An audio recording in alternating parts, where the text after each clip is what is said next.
Hello friends, today's topic is about mucormycosis, which is also called black fungus. It is a serious but rare fungal infection caused by a group of moles called mucormycetes. These moles live throughout the environment like in soil, animal dung and decaying matter.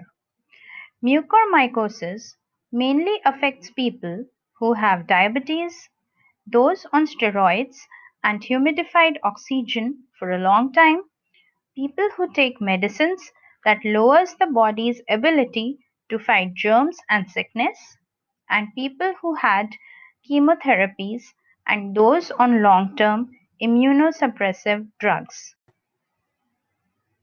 What are the types of mucormycosis? First is sinus and brain mucormycosis. It's an infection in the sinuses that can spread to the brain.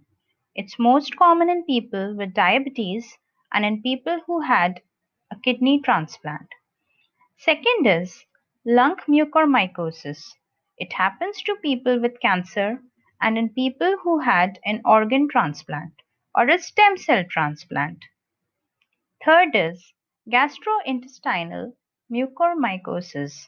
It is more common among young children than adults, especially premature and low birth weight infants less than 1 month of age who had antibiotics, surgery, or medicines that lowered the body's ability to fight germs.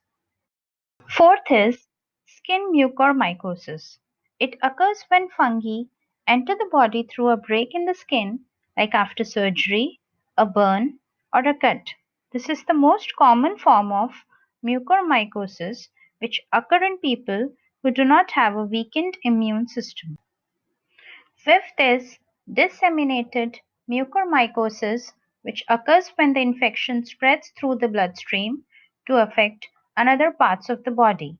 The infection mostly affects the brain, but can also affect spleen, heart, and skin. Symptoms of mucormycosis.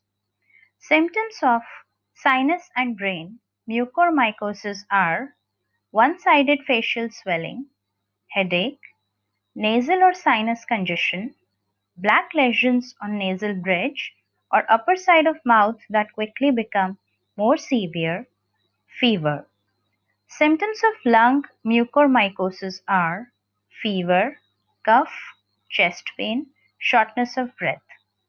Symptoms of skin mucormycosis are blisters or ulcers, and the infected area may turn black.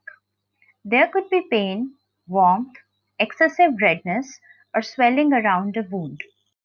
Symptoms of gastrointestinal mucormycosis are abdominal pain, nausea and vomiting, and gastrointestinal pain.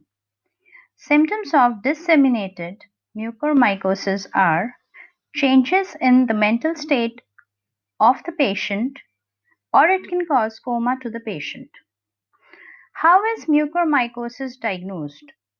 Doctors who suspect that you have mucormycosis in your lungs or sinuses might collect a sample of fluid from your respiratory system to send to a lab. They can also perform a tissue biopsy in which a small amount of affected tissue is analyzed in a lab under a microscope or a fungal culture. Imaging tests could also be done like CT scan of your lungs, sinuses, or other parts of your body where there is suspected infection. Prevention against mucormycosis. There is no vaccine yet to prevent mucormycosis, so people who have recovered from COVID-19 must try to avoid areas with a lot of dust like construction sites. If you can't avoid these areas, wear an N95 mask. Avoid contact with floodwater. Avoid activities that involve contact to soil like gardening. If skin injuries have been exposed to soil or dust, clean them with soap and water. Strict control of diabetes. Don't use steroids till not prescribed by a physician. Regularly consume turmeric which has antifungal properties. I've referred to the website cdc.gov for the information about mucormycosis. Thanks a lot for watching the video. Please subscribe the channel for more of such informative videos and also hit the bell icon.